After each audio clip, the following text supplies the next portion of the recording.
Does Dora have a sugar daddy? Did she get left an inheritance? Is she a princess? I wish. So how is Dora able to have travelled to 59 countries if she's not a princess or rich? I'm rich in wealth, health, but money? Do you need lots of money to travel? Well, you do need some money, but would you like to know how I've been able to travel to 59 countries? Did Dora win the lotto? Did Dora marry well? Does Dora's parents have lots of cash? Is Dora like a lawyer, a doctor? Does it have to be the job you do that allows you the ability to be able to travel? So how has this Dora been able to travel to 59 countries? You know? Do you know? What do you think has given me the ability to be able to travel? Bitcoin. It's Bitcoin, eh? Does Dora have a trust fund and she lives off the interest?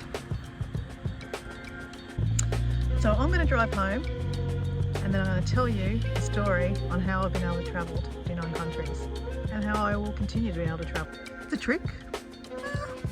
Not really. It's just something I do, and it's not for everyone, but it works for me. So stay tuned. I'm going home, but look at the sunset. Enjoy this. How's that for a view? It's stunning. This is Mullaney, where my mum lives. Actually, guys, it's supposed to be a super moon tonight. Full moon chasing. One tree by itself, with the glasshouse mountains behind it. Dora and the moon. Hello, welcome back. We are at day 6, and we're talking about how Dora has been able to afford to travel to 59 countries and travel to her 60th and beyond to get to 80 countries. Remember, we want to get to 80 countries. So again, I've had to put my smart glasses on and write some notes so I don't ramble too much. I actually have a feeling that this video might have to go to tomorrow too, because it might get too long. We don't want to go too long, and we don't want to edit, okay? We're going to try to do a hero take and do it all in one go. So, how does Dora afford to travel? Simply, I don't spend a lot of money at home or when I travel. Obviously, there are things that you have to spend money on, like a flight, especially when I come from Australia, and going pretty much anywhere around the world costs a fortune. So, what do I do? What do I mean by, like, I don't spend a lot of money at home? Well, simply, I don't buy designer wear clothes. Don't. I buy secondhand clothes a lot of the time. This shirt, secondhand. The skirt I'm wearing, oh, can't see. Secondhand. You know, there are some things, you know, like for example, running shoes. You know, you have to buy, well, I do a lot of walking and hiking, so you got to have pretty, you know, comfy shoes for your feet. Otherwise, you know, you end up with blisters and stuff. So there's certain things that I will spend a little bit more money on. But generally, clothes, no, I don't buy. You don't see me buying a Reebok shirt, put it that way. No, never. I definitely didn't have designer wear stuff when I was younger. My parents were, oh, you know, middle class, I would say, but I didn't know what that meant. When I was younger, I actually thought we were quite wealthy because we always had food in the fridge, a roof over our head. The fact that my mother was Indonesian, and I went, you know, to Indonesia as a child a lot. I saw how, you know, the other half of, you know, the world live. You know, not with a fridge. My family in Indonesia still don't have fridges in the house, do they? I don't think so. Yeah, like the house that my mum has in Indonesia doesn't have a fridge. Like, it costs too much money for electricity. So, yeah, we always grew up in Australia with things in the fridge. So I always kind of think that, you know, people that are, I don't know where I'm going with that. I'm not going to edit this. Well, like, you know, I never went without, basically. So I always thought we were wealthy. Like, for me, I thought, well, you know, there's food in the fridge. Doesn't matter if it's like pate. I mean, it wasn't pate, or lobster, it wasn't. But what I'm saying is it was food, you know. Obviously, mum being Asian, there's a lot of rice with things. Mum's a great cook. But yeah, like, yeah, I never went without. So I always thought we were wealthy. But my dad was just a teacher. He retired when I was quite young.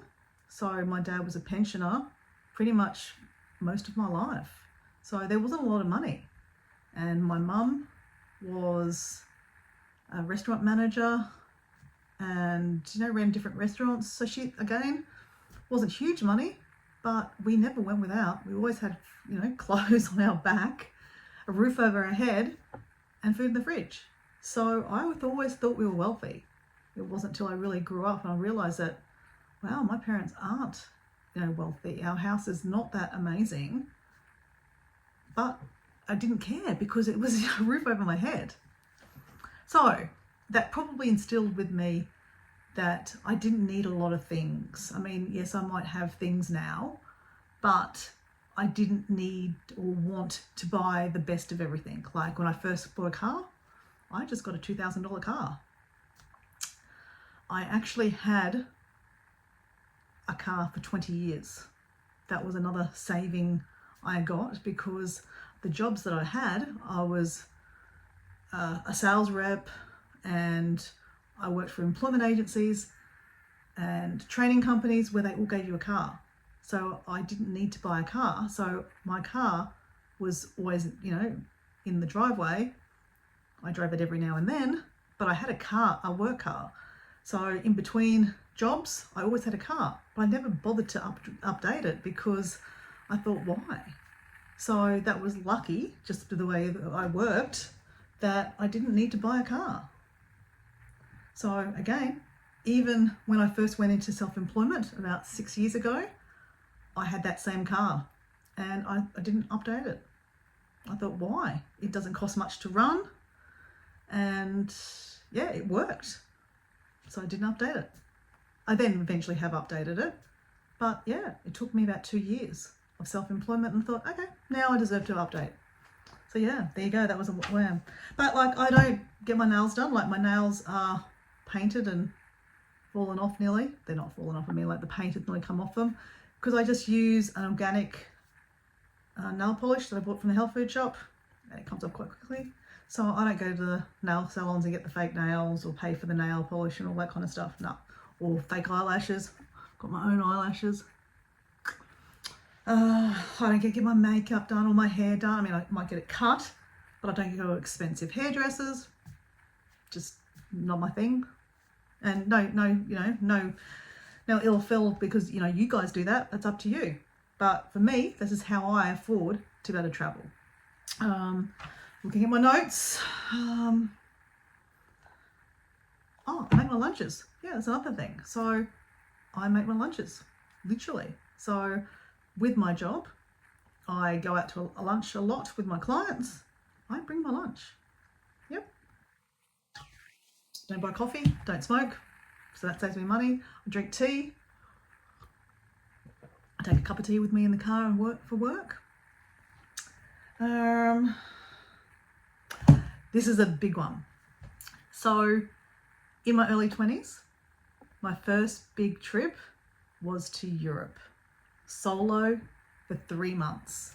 I mean, if you're going to go to Europe from Australia, that flight, I think, look, I can't remember how much it cost back then, but just say $2,000 or something.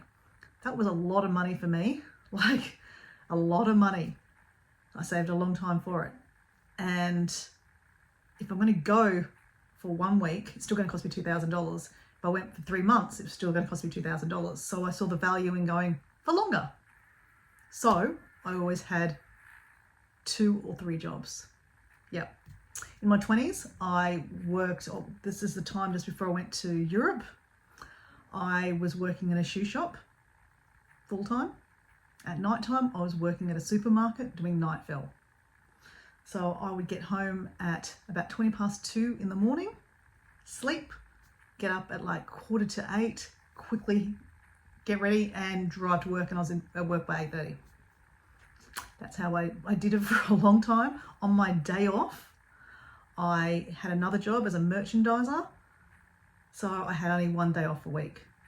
And I did that for a while, and that's how I saved money. My parents didn't give me money. I don't have a trust fund. No one left me any money. I just saved and worked, 3 jobs and didn't spend a lot of money. Yeah, so that's how I do it. Currently, I only have one job, but again, I don't spend a lot of money. I mean, yes, and now I have a mortgage, but I actually haven't gone overseas for 4 years. So this is pretty exciting that I'm about to go overseas. So yeah, my next bit was how do I travel cheaply? But I might save that for tomorrow because I'm already at 9 minutes. So yeah, just rounding up, how I've been able to travel is basically I don't spend a lot of money at home. So I'm able to save more money because I don't spend a lot of money at home. Simple. And always had part-time jobs. Even till probably 8 years ago, I was working at a Thai restaurant at night time. I had a full-time job. I would literally get home. Actually, I didn't go home. I'd go straight from that job to the Thai restaurant and worked. I probably did that for about 14 years. Yep. So again, that is how I've been able to afford to travel, is because I don't spend a lot of time, I don't spend a lot of money at home, and I've worked extra jobs. Anyway, thanks for watching day 6. Hope you liked the full moon because it was amazing. And that sunset, wow.